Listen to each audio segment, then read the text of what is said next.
Fat Boys, the regular season is officially over, but before we jump ahead and start celebrating and crying over who made the top six and who didn't quite, and I will meekly approach that one because I'd love to tell you I'm walking this week with confidence, but I think we all know I am not. However, if you look at the background behind me and you're wondering why exactly are there hats on the wall, I am in Casa del Fisher in Cambridge, Ontario, Canada for an early Christmas visit. I will be here this week and next, but the plus means I was flying in during week 14, so I actually got to watch a ton of these games.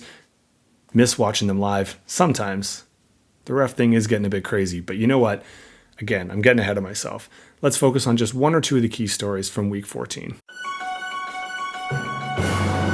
Before talking about week 14, to kick it back to week 13, I have two kind of reflections on what I said. First one, I'm going to stop saying I'm going to be shorter. I am trying. It is clearly not working, but let's try it again now that I'm in Casa del Fisher.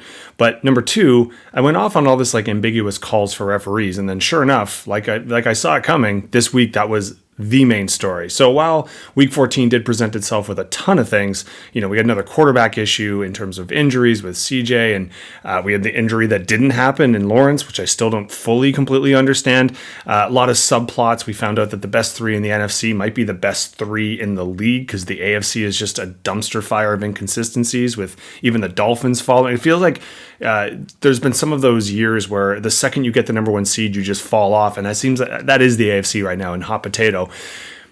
But if we're being honest, and now that I've said I am home for this, and I flew in on the Sunday, and so I was in a room full of guys who've both played and watched a ton of football for the game that got the most amount of attention. And I'm not talking about Sunday Nighter. We watched that game.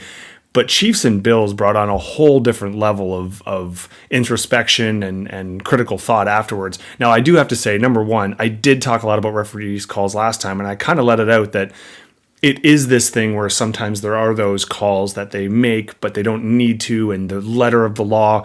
And it really did raise that kind of question that we heard this week a lot, the idea that is it what the law actually says or the rule says, or is it the spirit of it? And I will say, this is the kind of room that maybe we were a few drinks in, and every time there's a kind of a holding or a bump call or any of the offsides, someone's yelling it out and someone's calling it if they see it, and not one person saw that offside because it was an ambiguous foot. So anyone who's coming out and side note, I've said this a ton, I really miss watching live sports, and that's one of the things that I've given up a lot for being overseas. You watch as much as you can. It's just not like over here. I do not miss, though, 24/7 sports commentary with people just think that volume is the best thing, and watching some of the part like First Take, they just yell at each other. I can't deal with it at all. But what they were yelling got to the essence of a couple things that I do want to talk about quickly. One, you would think this ambiguous kind of calling, it's true, right? If you actually watch that, if anyone has the hot take that like it was a clear violation that was horrible,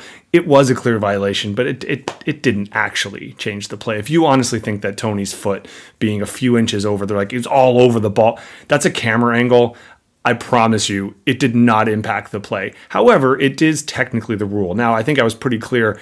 I actually don't mind. I mean, it is such a shame that the best play I've seen in years, the most exciting play I've seen in years, and one that would be put up there with like the Music City Miracle and things like that. Like the fact that it was going to win the game, the fact that it was the most exciting part, the fact that Kelsey's having the year he is and he's at the twilight of his career.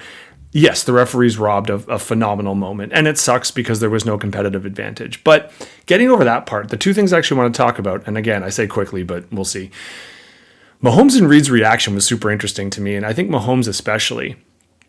You got to think he is so frustrated, not with the referees, sure with the referees, but I mean, they've benefited as well. And, when he had the pass interference calls the week before, it does add up, but he's also the guy that's been very magnanimous. And when MVS has dropped a bunch of balls, he's actually come out and said, I could have been better. It could have been more perfect. He's trying to, I think, be an actual good captain. And on the media, at least he's not throwing daggers at his own team, as is a trend right now in a lot of sport where when you have a problem with someone, you throw beef in the actual, the media room. I would hope they're having hard conversations in the dressing room, and I'll allude to that in a second. But I actually kind of liked that he was trying to stand up. It was icky how upset and frustrated he was. But that has to be, and I mean, if you're not really familiar with salary cap rules, because why would you be? I mean, with the NFL, with the tight cap, it is tough to invest money in both offense and defense. And I think Chiefs made it clear they won a Super Bowl because they took some of the money that they saved on Tyreek Hill and they put it into defense, which paid off last year and they won. But they shouldn't have. Their receiving group was supposed to be crap, and they just banked on Mahomes being the best quarterback in the game, and he is, so they won. But this year now, it's almost like they expect that to happen, and the receivers are somehow worse. I mean, they've invested in some young kids, and Rice looks like he might be legit, but Moore certainly isn't. MVS drops a ton. Tony can't be your answer. Effectively, I mean, a lot of the statistics are showing it. They have the most dropped catchable balls in the league, and it's not even that close. So I think that was just a manifestation of Holmes losing his crap, and he's just frustrated because that's got to suck. But what it really made me think of, and hopefully this is the last thing I'm going to get to, as someone, I mean, you all know I coach, and I think a lot about that. And one of the things I learned after years of coaching is you think when you walk out there, I remember when I was especially younger coach, everything my team did that I didn't like almost embarrassed me because part of me thought I need to fix that. I need to have full control. And not to get too existential, but control is an illusion. And we know this. You cannot control everything. So what I learned over time is when you try and control everything, you really don't have much of a say and you don't know who you are as a team or a coach. But what helps is if you pick the things, 2 things, 5 things max, that kind of thing. These are what I stand for, and this is what I want. And my teams do this or act like this. And if you just focus on them, then you actually do get that kind of culture you want. The reason I mention this is Andy Reid gets a lot of respect, and he should. He's a very innovative coach, seems to have good relationships with his players.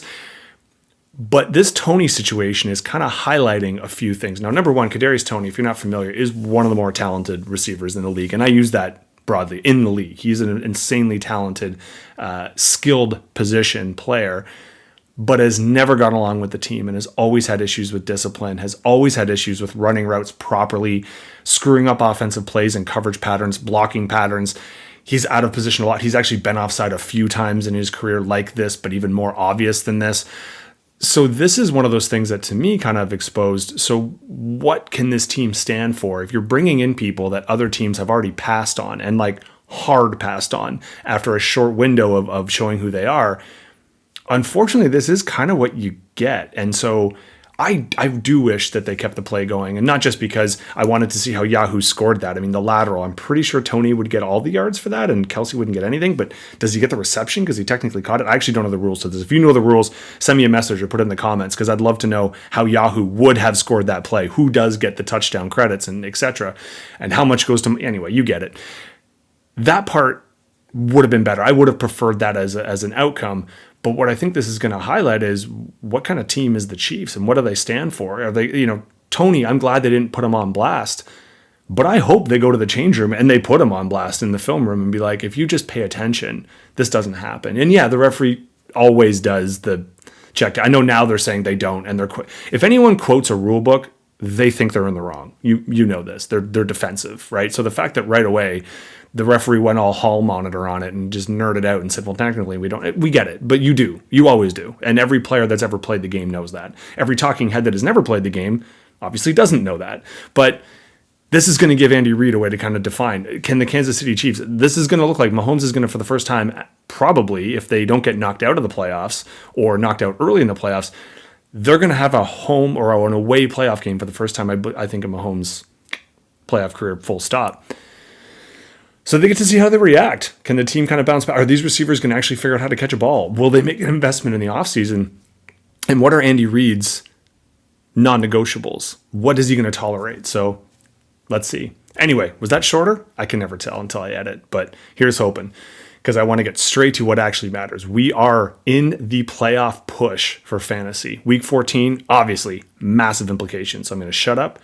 Let's get to the matchups. Jake wanted to make sure he had the number 1 locked up, so he did it by scoring the number 1 highest point total in the league. Well done. You didn't need it. You doubled me down. Now, granted, in my defense, I was flying during part of this, which I will never do again. But also in my defense, man, my team sucked. So we will breeze over my team. Now, what I'm happy about is at least I didn't have epic underperformances in my running back position, but I had an injury at a wide receiver and epic underperformances. I also got in on the Chargers, which is an offense you did not want to get into. And Love had a very loveless week, and I was shocked by the fact that Lawrence actually played, and I got cute with my defense because the defense might have helped me out. But let's be honest, looking, number 1, the only defense in the top 5 that was actually, owned by someone was the Jets, and they weren't played. Elliott was the running back one, and he wasn't played, and Jake still put 150 on me. So think about that. Now, Jackson was the quarterback one. White was in our just outside, of our top 5 for running backs, and Ingram was the tight end one. So you have Dallas was the kicker one. So 3 number ones on the team, more than made up for the fact that Allen had a very mediocre game, and Tyreek Hill did have to leave. Not the only game this year that he's actually left, so keep an eye on it. Doesn't necessarily mean the end is near, but you want Tyreek Hill on the field. He wants to score 2,000 yards so badly. Now, Jake, you can rest easy, and we'll get to the league in a bit why. But knowing this and tripping out of the gates actually gave me the confidence and the easiness to say there's nothing more I can do. I'm not really cheering for me to win. I was cheering for other people to lose. And they're actually both pretty fun. So let's see how I did with the other matchups. A pivotal matchup between two teams that want to see each other maybe in the playoffs again, so that more either redemption or a repeat of this week can happen. Brendan needed to win to be in, and he won, and he's in. So well done there. Now, Ben, sure, cost you a little bit maybe in seeding and whatnot, but not the end of the world. Let's take a look just quickly then. Your Chicago connection, B, it's working out for you. Fields was our quarterback 5. DJ Moore was our wide receiver, I think 3, sorry. He did squeeze in with number 3. But you had our tight end 2 with Njoku, so well done there. And everyone else just did enough to get by. I mean, obviously you got to be a little disappointed. I mean, CeeDee Lamb did fine, but he's been winning you weeks. Running backs could have been a bit better, and I think that's something you're probably going to have to pay attention to going into next week, although you do get some people coming back, potentially one off the bye and one off maybe injury. And Reed would have been a good play for you, but it's good always to have those points on the bench so you can feel more confident going into the next week. Ben, I'm not going to lie to you. I mean, you're doubling down on Miami's running backs are fine, except for when they lose. Now, Mozart was a good start. He was our running back 4. Achane, I thought, would actually have more success in a game like this, but the game script just didn't really benefit him. McCaffrey had a rare underperformance, but he still did more than fine. And I would say Wilson's overperformance has to be one of the things that makes you smile a little bit more coming into next week. Your biggest thing is just Mahomes. And like I said, maybe he would have gotten that touchdown on that hook and ladder. Maybe that adds, and then he gets to his predicted or close to it. And then maybe you put up more of a fight because it was only 12 points here. But that didn't go down that way, right? You do have some people on the bench, and certainly I think you look to be taking every single defense in the league. My guess is for playoff-based matchups, which now that you made it in for sure, and we know your matchup, maybe that's just something that your opponent next week is going to have to deal with. Justin, you might have had an outside shot here to try and push for number 1, but with Jake coming out of the gate and winning outright, this one doesn't really hurt you too much. You're still qualified in that second spot for your bye. But Mark, I'm a big believer, and I think you are too, in fantasy karma and momentum. So the fact that you came out and you squeak one out by 4 points got to make you feel pretty good. Purdy was a big part of that. He was our quarterback 4. Mixon not in our top 5, but obviously great as your second scorer. And you kind of needed him because Gabe Dave he wins you weeks and then he tanks pretty heavily. San Fran's defense didn't make the top 5, but 12 points out of a defense. I mean, I would take it. And you did leave a few points on the board, but nothing I think that really hurt you, except for the fact that, given the fact that you had a bagel, it would have been probably nice to have Johnson in, but you didn't need it. Underhill, Allen underperformed or just performed, which shocking actually if you think the first half and how that went. But Kittle did fine for you. He was our tight end 5, and Dallas's defense was out of the top 5, but again, 13 points. I think most of us would take it. Saquon helped you out. He was our running back 5, and your wide receivers just didn't do a whole lot for you. So you're going to need a little bit more, but lucky for you, you get to rest your starters. Side note, sorry I didn't mention, Hopkins was actually our wide receiver 4, and they were on your bench. But you've earned it. You've had a good season. You earned the bye week, so you get to rest up here and then make a run once you get to the semis. Chaz, next to your name might say 10th, but to some of us in the league, like maybe the person writing this video, you're the number 1. I needed you, buddy. I needed you hard. Horst, you were sending messages early and often. You're one of the first messages I got when I landed from the plane, and by your reaction, I knew, okay, maybe I actually do have a chance after all, because I was looking at what I was doing and I was not helping myself out. So I'm not going to spike the ball too much. You've already made your comments extremely clear based on the WhatsApp messages you're leaving me. I appreciate you giving it all. But unfortunately, in the 3-way tie that was, we all had to win, or we had control of our destiny, and someone had to falter. Sorry, buddy, because you actually did outscore me. Had we been playing each other, you would be in and I'd lose. So I get why you're mad. I get it. You also took a gamble. Jefferson, every single one of us would have done that play. We didn't know he'd get hurt again and have to lead the game. You got to be happy, though. Breece Hall, this is probably the performance of the year. This is the one you've been waiting for. He was our running back, too. Ayuk did well for you, obviously. You did have not much on the bench, right? So it's not like there was a lot to cost you. With 10 points, I can't even look at a way that you would make it up. Hurts, obviously, this was his worst performance of the year. You really did need injuries and a massive underperformance, and that's what kept you out of the playoffs. So if sometimes you look at the years and you're like, what would I have done? What could I have done? Honestly, if anyone in this league is going to say that they would have done this week for you any differently, they're straight up lying. Right? So it's just unlucky. Chaz, like I said, can't love you enough right now, buddy. Gotta love that Trubisky finally, after years after screwing me, he comes through in the clutch for me, or for you, but I'm just taking ownership at this point. Kupp finally got the week that you drafted him for. He was our wide receiver 5, and that's the best he's looked probably all week, just even in a health stance if you saw him running. Everybody else, mild underperformance, but I'm not going to screw with it. You did have Drake London, who surprisingly had our wide receiver 2, definitely his performance of the year, so I understand you not wanting to bank on that. But hey, man, you finished off the regular season strong, and I could not be happier. Thanks, buddy. I owe you. Waylon was technically out of it, I think. And Will, you definitely wanted that win just to make yourself feel good, and then both of you just tripped, pulled out of the gate. I'll take a look quickly. There's not a whole lot to talk about here. Now, Waylon, like I said, you're going to go into like kind of the consolation side here, and you want to win for momentum purposes. So this was a good one for you. You held on. Cook, his performance of the year, to my knowledge, he was our running back 3. You had Eckler just outside of the top 5, so you got to be pretty happy with that. Now, Tua probably could have put up more points against Tennessee, especially since it was a competitive game. So that it does give you something to think about. Of course, you got Dax on the bench, so there's room for mobility if you want to be that guy who wins the consolation. I think you might have the team to do it. Herbert got hurt, man. You know it, and that just kills you, right? If he has a normal performance, you are probably laughing all the way to the bank on this one.